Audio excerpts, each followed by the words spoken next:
Hello every one. നമ്മുടെ സമൂഹത്തിൽ 3 ലിംഗക്കാരായിട്ട് ഇപ്പം വകമാറ്റി വെച്ചിട്ടുണ്ട്. അതായത് ആണ്, പെണ്ണ്, 3 ലിംഗക്കാർ. ഇങ്ങനെ ഒരു വകമാറ്റം ഇപ്പോൾ വന്നിട്ടുണ്ട്. അത് കുറച്ച് ലീഗലൈസ് ആയി എന്നൊക്കെയാണ് ഞാൻ മനസ്സിലാക്കുന്നത്. ബിക്കോസ് അവർക്കൊക്കെ പാസ്പോർട്ടൊക്കെ കിട്ടുന്നുണ്ടല്ലോ, ആ പേരൊക്കെ പറഞ്ഞിട്ട് തന്നെ. അപ്പം ഇതൊക്കെ ഒരു നല്ല കാര്യം തന്നെയാണ്, തർക്കമൊന്നുമില്ല. മുമ്പൊക്കെ ആയിരുന്നു തന്നെ ഇവരെ കൊട്ടിപ്പാടാൻ വിളിക്കുമായിരുന്നു. എവിടെയെങ്കിലും കുഞ്ഞുങ്ങൾ ജനിച്ചാൽ അവർക്ക് വേണ്ടിയിട്ട് കൊട്ടിപ്പാട്ട്, അങ്ങനെയുള്ള കാര്യങ്ങൾക്ക് മാത്രമായിരുന്നു. പിന്നെ ഇവറ്റകളെ ഉപയോഗിച്ചിരുന്ന പാലത്തിൻ്റെ അടി കേസുകളായിട്ടാണ്, അങ്ങനെയൊക്കെയാണ്. അപ്പോൾ അതിൽ നിന്നൊക്കെ മാറി ഇവർക്ക് കുറച്ച് അക്സെപ്റ്റൻസ് കൊടുക്കുന്ന രീതിയിൽ, പ്രത്യേകിച്ച് കേരളം കുറച്ചുകൂടി അഡ്വാൻറ്റേജ് ആണ് ഈ ഒരു വിഷയത്തിൽ. നമ്മൾ 6 വാണികൾ എന്നാണ് ഇവരെ തമിഴ്നാട്ടിലൊക്കെ അറിയപ്പെടുന്നത്. അവരുടെ പേര് തന്നെ അങ്ങനെയാണ് കൊടുത്തിരിക്കുന്നത്. അപ്പോൾ അവർക്ക് അവിടെ കിട്ടുന്ന ഒരു അക്സെപ്റ്റൻസ് എന്തെന്ന് പറഞ്ഞു കഴിഞ്ഞാൽ, പൊതുസമൂഹം ഒരു സിമ്പതിയോടുകൂടിയല്ല അവരെ കാണുക, ഒരു വെറുപ്പോടുകൂടിയും അറപ്പോടുകൂടിയും കാണുന്ന ഒരു രീതിയുണ്ട്. അതിൻ്റെ ഒരു പരിധി വരെ കാരണക്കാർ അവർ തന്നെയാണ്. ഇവർ കാണിക്കുന്നത് ഉൾക്കൊള്ളാൻ പറ്റാത്ത ഒരു സമൂഹം നമുക്കിടയിൽ ഉണ്ടായിരുന്നു. ഇപ്പം അതൊക്കെ മാറി ഇതിനെപ്പറ്റിയൊക്കെ കുറേ കൂടുതൽ എക്സ്പ്ലനേഷൻസ് ഒക്കെ വന്നു, ഇതിനെക്കുറിച്ച് എഡ്യൂക്കേഷൻ വന്നു. അപ്പോൾ ഏകദേശം ആളുകൾക്കൊക്കെ കാര്യം മനസ്സിലായിട്ടുണ്ടെന്നാണ്. ഒരു 1 ഇയർ ബിഫോറൊക്കെ ഞാൻ ക്ലബ് ഹൗസിൽ ഇതിനെപ്പറ്റിയൊക്കെ ചർച്ച ഇടുമ്പോൾ തന്നെ പലരും വന്നിട്ട് ഇതിനെതിരായിട്ട് സംസാരിച്ച് തന്നെയാണ്. അപ്പം ഇതിന് വേണ്ടിയിട്ട് കുറേ ക്ലാസ്സൊക്കെ നമ്മളും എടുത്തിട്ടുണ്ട്. കുറേ നമ്മൾ ഇതിൻ്റെ പിറകെ പഠിച്ചിട്ടുണ്ടായിരുന്നു. കുറേ കൺഫ്യൂഷനും ഉണ്ടായിരുന്നു. ഇതെന്തായിരിക്കും, ഇവരുടെ ലിംഗം വേറെയാണോ, ഇനി അതിനകത്ത് എന്തെങ്കിലും ഡബിൾ സംഗതി വന്നോ, ഇങ്ങനെയൊക്കെ കുറേ കൺഫ്യൂഷൻ എല്ലാവർക്കും ഉണ്ടായിരുന്നു, എനിക്കും ഉണ്ടായിരുന്നു. ആസ് യൂഷ്വൽ നമ്മൾ സംസാരിച്ചപ്പോഴത്തേക്ക് പലരും പറഞ്ഞതാണ് അങ്ങനെ ആയിരിക്കുമോ എന്ന്. അങ്ങനെയല്ല, ആണായി ജനിച്ച് പെണ്ണായി നിൽക്കുന്നു, പെണ്ണായി ജനിച്ച് ആണായി നടക്കുന്നു. ഇതിൽ പകുതിയിലേറെ പേരും, അതായത് മെജോറിറ്റി ഓഫ് ദം, കുറേ ട്രിക്ക് പഠിച്ചിട്ട് കള്ളത്തരത്തിന് വേണ്ടിയിട്ട് നിൽക്കുന്നവരാണ്. ഒരു ഉദാഹരണം പറയാം. ഈ ഒരു വേഷം കെട്ടലിൽ കൊട്ടിപ്പാടി അങ്ങോട്ട് ട്രെയിനിലൊക്കെ കയറി കഴിഞ്ഞാൽ പിച്ച എടുക്കുന്നതിന് മറ്റൊരു വശമാണ് കൊട്ടിപ്പാടുക. ഈ ഓപ്പോസിറ്റ് നിൽക്കുന്ന സെക്സിൻ്റെ ആളിൻ്റെ ഇതിൽ കയറി പിടിക്കുക, അങ്ങനെയൊക്കെ ചെയ്തിട്ട് പേടിപ്പിച്ചിട്ട് പൈസ പിച്ച എടുക്കുന്ന ഒരു പരിപാടിയുണ്ട്. ഈ തൊഴിലെടുക്കാനായിട്ട് പോകാൻ പറ്റത്തില്ല, തൊഴിലിടങ്ങൾക്ക് അവർക്ക് സാധ്യതയില്ലെന്നാണ് പറയണത്. എന്ത് തൊഴിൽ അവർ ചെയ്യും? ഞങ്ങളുടെ നാട്ടിലൊരു പെട്രോൾ സ്റ്റേഷനിൽ ഒരു പെൺകൊച്ചു നിൽപ്പുണ്ട്. ആണാണ്, പെണ്ണായിട്ട് തന്നെ നിൽക്കുന്നുണ്ട്. അതിന് അവിടെ ഒരു കുഴപ്പമില്ല, നമ്മളാരും കളിയാക്കാറുമില്ല, നമുക്കങ്ങനെ തോന്നിയിട്ടുമില്ല, ഒരു പ്രത്യേക പ്രശ്നവും ഇല്ല. അന്തസ്സായിട്ട് അത് ജോലി എടുക്കണം, ജീവിക്കുന്നു. ഇപ്പം ഇത് മാത്രമല്ല, ഒരുപാട് തൊഴിലുകൾ ചെയ്യാൻ പറ്റുമല്ലോ. എല്ലായിടത്തൊന്നും ഈ മിസ്യൂസ് ഒന്നും ഉണ്ടാകത്തില്ല. ഇതെന്തെന്ന് പറഞ്ഞു കഴിഞ്ഞാൽ, പെണ്ണ് എന്ന് പറഞ്ഞാൽ ചായം തേക്കലാണെന്ന് ഒരു തെറ്റിദ്ധാരണയുണ്ട്. അപ്പം മുഖം മുഴുക ചായവും തേച്ച് കുറേ പെയിൻറ്റും വാരി അടിച്ചിട്ട് വന്ന് നിന്ന് ഇതാണ് പെണ്ണ് എന്ന് പറയുന്ന ഒരു ടേം ഉണ്ടല്ലോ, അതൊക്കെ തന്നെയാണ് ഇവർക്ക് വീണ്ടും വീണ്ടും ഇതുപോലത്തെ അനുഭവങ്ങൾ കിട്ടാനുള്ള ഒരു ഇതുണ്ടാക്കുന്നത്. കുറേയധികം ഇൻ്റർവ്യൂസൊക്കെ ഞാൻ കണ്ടിട്ടുണ്ട്. അതൊക്കെ ഒരു വിചിന്തനം ഉണ്ടാക്കുന്ന ഇൻ്റർവ്യൂസാണ് ഈ വിഭാഗക്കാരെ ഇൻ്റർവ്യൂ ചെയ്യുമ്പോൾ. അപ്പോൾ അവരവരുടെ ലൈഫിലുണ്ടായ ബുദ്ധിമുട്ടൊക്കെ പറയും. കുറേ പേരങ്ങനെ പറഞ്ഞ് ഞാൻ കേട്ടിട്ടുണ്ട്. അതിൽ കൂടിയാണ് എനിക്ക് ഇവരോടൊരു സോഫ്റ്റ് കോർണർ ഉണ്ടായത്. അയ്യോ പാവങ്ങൾ കേട്ടോ, അത്രയൊക്കെ ബുദ്ധിമുട്ടിച്ചോ, ഇവരെ കാണുമ്പോൾ ഇവർക്കൊക്കെ ഇങ്ങനെ ചെയ്യണമെന്ന് തോന്നുന്നത് എന്തിനാണ്. പിന്നെ ഇതിനെപ്പറ്റി കൂടുതൽ ഡെപ്തിൽ പഠിക്കുമ്പോൾ സർക്കുലർ ഉണ്ട് പോലീസുകാർക്ക് ഇവരോട് ബിഹേവ് ചെയ്യുന്നതിന് ഒരു പരിധി ഉണ്ട്. അതിൽ കൂടുതൽ അവരെ ഉപദ്രവിക്കാനോ അടിക്കാനോ അങ്ങനെയൊന്നും പാടില്ല എന്നൊക്കെ പറഞ്ഞ് സർക്കുലർ കൊടുത്തിട്ടുണ്ട്. എന്നിട്ട് നിങ്ങൾ ശ്രദ്ധിച്ചോ, അടൂര് നടന്ന ഒരു ഇതിനകത്ത് പോലീസുകാർ അടിച്ച് പൊട്ടിച്ചത് ഇവരെ. അത്രയും പ്രശ്നം, ഇവരെ ജോലി വരെ പോകാം. ഈ സർക്കുലർ കൊടുത്ത ഒരു വിഷയത്തിൽ ഇവർ ഓപ്പോസിറ്റായിട്ട് പെരുമാറിയിട്ടുണ്ടെങ്കിൽ സസ്പെൻഷൻ മാത്രമല്ല ഡിസ്മിസൽ വരാൻ ചാൻസ് ഉണ്ട്. എന്നിട്ട് അവരത് ചെയ്തത് എന്തുകൊണ്ടാണ്? കന്നം തിരിവ് കാണിക്കുന്നത് കൂടുമ്പോഴാണ്. അപ്പോൾ അതുപോലുള്ളൊരു കന്നം തിരിവാണെന്ന് ഞാൻ പറയാൻ വന്നിട്ടുള്ളത്. ഇത് പുരുഷനാണ്, പൂർണ്ണമായും പുരുഷനാണ്. വെച്ചുകെട്ടുള്ള സിലിക്കോൺ വെച്ചുകെട്ട് പോലും ഡ്യൂപ്ലിക്കേറ്റ് ആണെന്നാണ് നമ്മൾ അന്വേഷിക്കുമ്പോൾ മനസ്സിലാകുന്നത്. മൊത്തത്തിൽ ആളുകളെ പറ്റിക്കുന്ന ഒരു കള്ളത്തരം, ഒരു നൊണച്ചി. അത് മാത്രമല്ല, അവർ ഡേ ബൈ ഡേ അവരുടെ ഒരു ലൈഫ് സ്റ്റൈലും അവരുടെ ഒരു ഇതൊക്കെ കാണുമ്പോൾ നമുക്ക് മനസ്സിലാകുന്ന ഒരു കാര്യം, ശരിക്കും ഇവർക്ക് ഇവിടുന്ന് ഫണ്ട് വരുന്നുണ്ട്. ഇവരുടെ ഫണ്ട് എവിടെ നിന്നാണ് വരുന്നതെന്ന് ശരിക്കും അന്വേഷിക്കേണ്ട ഒരു കാര്യം ഗവൺമെൻറ്റുണ്ട്. ഇനി ഒരു വലിയൊരു സത്യം, ഒരു നഗ്ന സത്യം എന്താണെന്ന് പറഞ്ഞു കഴിഞ്ഞാൽ, നമ്മുടെ ഗവൺമെൻറ് തലങ്ങളിലിരിക്കുന്ന ചില അധികാരികൾ നല്ലപോലെ ചിക്കിലി വാങ്ങിക്കുന്നവരാ. അവരാ പൈസ വാങ്ങിയെടുത്തിട്ട് ഇവറ്റകൾക്ക് വേണ്ടിയിട്ട് നിൽക്കും. അങ്ങനെ ഒരു വൃത്തികെട്ട സെക്ഷൻ ഇവിടെ ഉണ്ട്, എക്സിസ്റ്റ് ചെയ്യുന്നു എന്നുള്ളതാണ്. അപ്പോൾ ഞാനിപ്പോൾ ഈ വീഡിയോ ചെയ്യാനുള്ള കാരണം, എനിക്ക് ഇങ്ങനെ ഒരു വീഡിയോ ഇന്നലെ എൻ്റെ ടൈമിലേക്ക് കയറി വന്നതുകൊണ്ടാണ്. അപ്പോൾ ഞാൻ വീഡിയോ ബേസ് ചെയ്തിട്ടുള്ള ആ ഒരു ഇത് ഇവിടെ വയ്ക്കാം, കേൾക്കാം. ട്രാൻസ്ജെൻഡർ പറഞ്ഞിട്ട് ട്രാൻസ്ജെൻഡറിനെ കെട്ടാൻ വേണ്ടിയിട്ട് വരണമെന്ന് ജാസിയും പറഞ്ഞപ്പോൾ ഈ ജാസിൻ്റെ പുതിയാപ്പിള എന്ന് പറഞ്ഞ് നടക്കുന്ന ആശി ഉണ്ടല്ലോ, കോലം കെട്ടവൻ, അവൻ്റെ ഉമ്മാടെ ഒരു വോയിസ് ഞങ്ങൾക്ക് കേൾപ്പിച്ചാൽ കേക്ക്. അസ്സലാമു അലൈക്കും. അതെ, ഞാൻ പറയുന്ന മറുപടി നീ പറഞ്ഞു മോനെ. ഇനി സമൂഹത്തില് കണ്ണീര് തന്നെ ഉമ്മമാരുണ്ടായിട്ടാണ് ഇനി കെട്ടാൻ വരാൻ പറയുന്നത്. ഞാൻ കണ്ണീര് കുടിക്കില്ലേ, അതേപോലെ ഇനിയുള്ള ഉമ്മമാര് കണ്ണീര് കുടിക്കട്ടായിട്ടാണ് ട്രാൻസ്ജെൻഡർമാരെ കെട്ടാനെ മുന്നോട്ട് വരും പറയുന്നത്. ഞാൻ കണ്ണീര് കുടിച്ചിട്ടിരിക്കണ്ടല്ലോ, ഇനി അതുപോലെ എല്ലാവരും കണ്ണീര് കുടിക്കട്ടെ. നിനക്ക് പിന്നാലെ നടക്കുന്ന നാറികളുണ്ടല്ലോ, ആ നാറികളാണ് പറയുന്നത്. എന്റെ വർത്താനം ഞാൻ പറയുന്ന മറുപടി നീ പറഞ്ഞു. ഇതിന്റെ ബാക്കി വോയിസ് ഫുൾ ഈ വീഡിയോസിൽ ഇട്ടുണ്ട് കേട്ടോ. ഈ ഫുൾ വീഡിയോസ് കാണും. അതുപോലെ തന്നെ ഞാൻ ഒരു യൂട്യൂബ് ചാനലുണ്ട്, ആ യൂട്യൂബ് ചാനലിൽ ഇതിന്റെ ഫുൾ ഇട്ടിട്ടുണ്ട്. നിങ്ങൾ അതൊന്ന് പോയി നോക്ക്. ഞാനൊരു വീഡിയോസ് ചെയ്തപ്പോഴേ കുറേ ആൾക്കാർ കമന്റ് ബോക്സിലും നമ്മുടെ പി എമ്മിലും വന്ന് ചോദിച്ചു, അവരുടെ ഉമ്മാരുടെ അടുത്ത് പോകുന്നുണ്ട് എന്നാണല്ലോ പറഞ്ഞത്. ആശി എന്ന് പറയുന്ന തീട്ടട്ടോ, ആ നായിക്കാട്ടത്തിനെ പറ്റിയിട്ടാണ് പറയുന്നത്. അവൻ്റെ ഉമ്മാരുടെ അടുത്ത് അവൻ പോകുന്നുണ്ട് എന്നാണല്ലോ പറഞ്ഞത്, അവന് വിടുന്നുണ്ട് എന്നാണല്ലോ പറഞ്ഞത്, അവൻ പോയി വരുന്നുണ്ടെന്ന്. അവൻ്റെ ഉമ്മ പറയുന്ന വോയിസിൻ്റെ കയ്യിലുണ്ട് കേട്ടോ. ആ ഉമ്മാൻ്റെ അടുത്തൊന്നും അവൻ പോകില്ല, അവൻ പോയാൽ തിരിച്ചു വരില്ല. അവനെ ജ്യേഷ്ഠന്മാർ പിടിച്ചിട്ടിരിക്കും.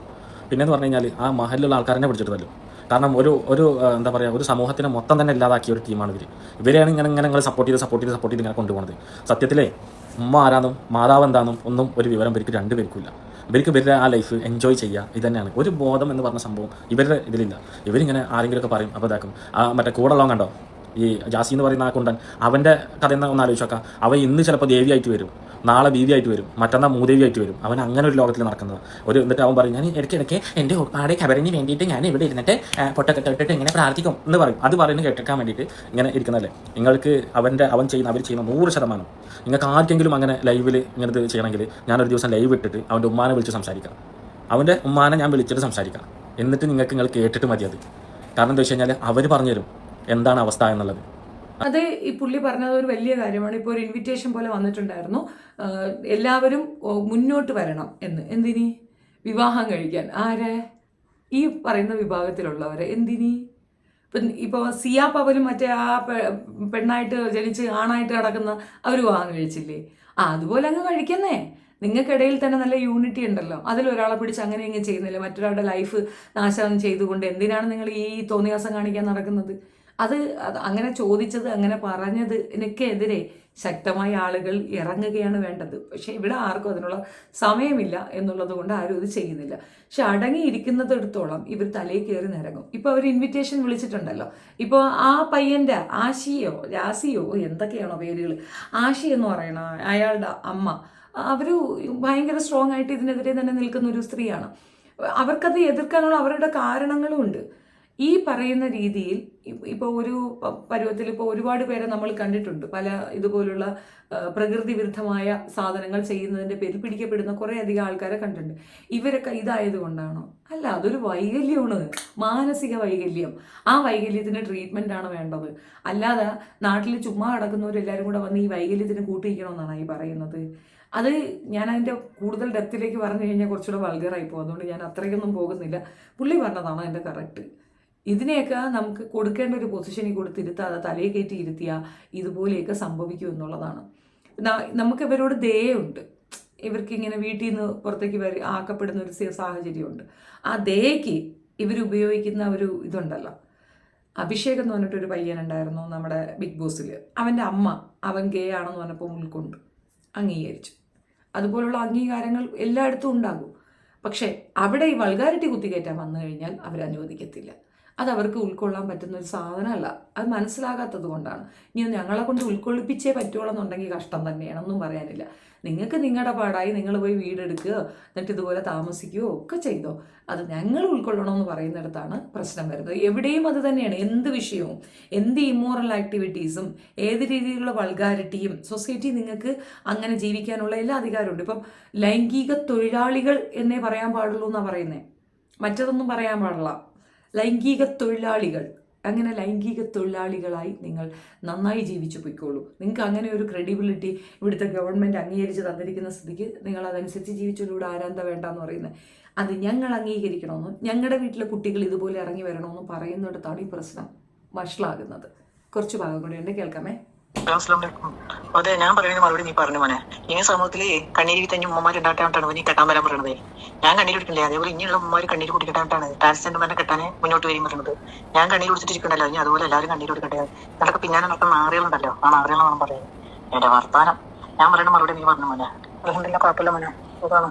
ഞങ്ങളൊക്കെ ഒഴിവാക്കി മോനെ. ഞങ്ങൾക്ക് ഒരു മോനില്ല, ഞങ്ങളുടെ കുടുംബത്തിന് എല്ലാത്തിനും പോയി ഇല്ല. ഞങ്ങൾ അതിനെ ഒഴിവാക്കി. കുടുംബത്തോടെ വർത്താനല്ല. അതിനെ അവന്റെ മകനും പോയിക്കൊന്നുമില്ലല്ലോ എനിക്ക്. എന്നിട്ട് അതിനോട് നമ്മൾ മാനക്കടുണ്ടാവുക. അവര് ഞാൻ കുറെ ടൂർ പോകണം, കുറെ തിന്നണം, എന്താ പറയാ, അതിന്റെ വർത്താനം ഇവിടെ പറയില്ല പോലെ. ഫോൺ ചെയ്തിട്ട് അത്ര വിളിക്കലില്ല ഒന്നുമില്ല. എനിക്ക് ഉമ്മാനെ മറന്നു, അവരൊരു വാക്കിലും അവരല്ല. ഇപ്പം പറയില്ല എൻ്റെ അമ്മൻ്റെ പോയി അങ്ങനെ ഒന്നും പറയല്ലോ. അവനൊക്കെ ഞങ്ങൾ മറന്നു, മറ്റൊരു ഉമ്മയില്ല, അവനെ ഞാൻ പ്രസവിച്ചിട്ടല്ല. അങ്ങനെ അവൻ ചിന്തിക്കുന്നത്. വിളിച്ചാന്നല്ല വിജയം, എനിക്കൊരു പരിപാടി ഉണ്ടാവും, ഇപ്പൊത്തൊന്നും കണക്കാക്കണ്ട, നിനക്ക് എപ്പോഴായാലും ഒരു പ്രയോജനം കിട്ടും. അവൻ നല്ല കർമ്മ അതുപോലെ ഒരു കർമ്മം ഉണ്ടാവുമായിരിക്കും. അതുകൊണ്ടല്ലേ വിജയം. ഞങ്ങളതിനെ അവൻ്റെ വർത്താനല്ലേ അവിടെ ഒരു കാര്യത്തിനില്ല. റേഷൻ കാർഡിൽ പേരില്ല, ആധാർ എടുത്തിട്ടില്ല, റേഷൻ കാർഡിലില്ല, ഇവിടെ ഒന്നിനും അവൻ്റെ പേര് ഇവിടെ ഇല്ല. ഞങ്ങൾക്ക് നിങ്ങളില്ല. ഇപ്പം 2 മക്കളോട് എനിക്ക് 3 ഇപ്പം 2 ഞാൻ അങ്ങനെ കാണുള്ളൂ, അങ്ങനെ എനിക്ക് കാണാൻ പറ്റുള്ളൂ. അപ്പം ഞാൻ അതിനൊക്കെ അതിലൊക്കെ തരണം ചെയ്ത് പോകുന്നില്ല. അതിൻ്റെ അവസ്ഥ ഒന്നും പറയാൻ പറ്റും, അങ്ങനത്തെ അവസ്ഥയാണ്. അതാ അത്ര അവസ്ഥ ഒരു അടിയന്മാർക്കും പടച്ചും കൊടുക്കരുത്, ഒരു അനിയും കുട്ടിമാർക്കും. കേട്ടോ നിങ്ങൾ കേട്ടോ, ഇത് ആശി എന്ന് പറയുന്നവൻ്റെ ഉമ്മാടെ വോയിസാണ്. ഇത് കേട്ടോ, നിങ്ങൾ കേൾക്കുന്നുണ്ടോ? ഇവരിങ്ങനെ വായി തോന്നിവാസം പറഞ്ഞിട്ട് ആ ഉമ്മാനെ കള്ളത്തിയാക്കണില്ലേ ഇല്ലേ, അവരുടെ വോയിസാണ്. അവർക്ക് വേണ്ടിയിട്ടുള്ള വോയിസാണിത്.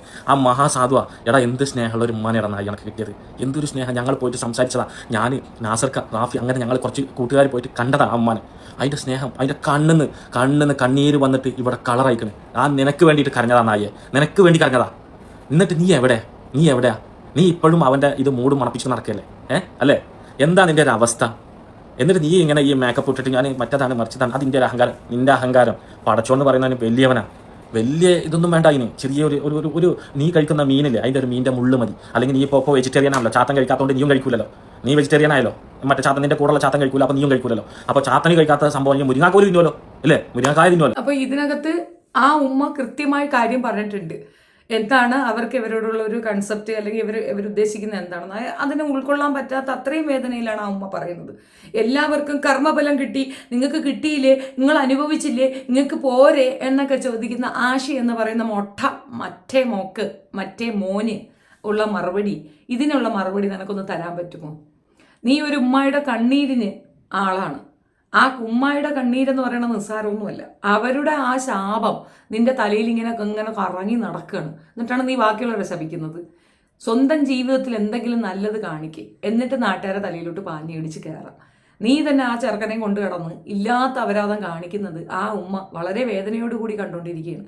അങ്ങനെ കണ്ടുകൊണ്ടിരിക്കുന്ന ഒരു ഉമ്മാക്ക് ബാക്കി പറയാൻ ഇതില്ലാത്ത ഒരു വൃത്തികെട്ട സാധനം വന്നിരുന്നുണ്ട് ബാക്കിയുള്ളവരുടെ അടുത്ത് കണ്ണാക്കണ്ണ എന്ന് പറഞ്ഞാൽ എന്താ ഇതിന് മറുപടി പറയുക എന്നുള്ളതാണ്.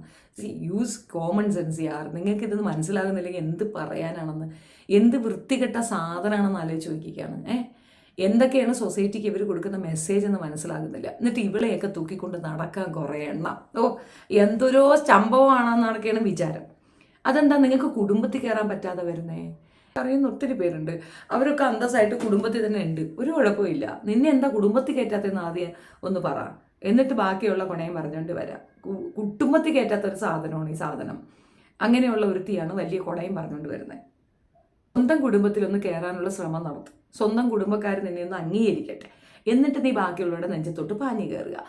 കുടുംബക്കാർ അംഗീകരിക്കാത്ത ഒരു രീതിയിലും എവിടെയും കയറ്റാൻ പോകുന്നില്ല. അതായത് ബന്ധുക്കളോ കുടുംബക്കാരോ ഉമ്മയോ ഒന്നും അംഗീകരിക്കാത്ത ഒരു നികൃഷ്ട ജന്മം ഇരുന്നു കൊണ്ട് ബാക്കിയുള്ളവരോ ഓരോന്ന് പറയുന്നതായിട്ടാണ് എനിക്ക് ഫീൽ ചെയ്തത്. എൻ്റെ ഒരു അഭിപ്രായമാണ് ഞാൻ പറഞ്ഞത്. പെറ്റുമ്മയെ കരയിച്ചുകൊണ്ട് നമ്മൾ എവിടെയും പോയി എങ്ങും പോയി ഒന്നും സമ്പാദിക്കാൻ പോകുന്നില്ല.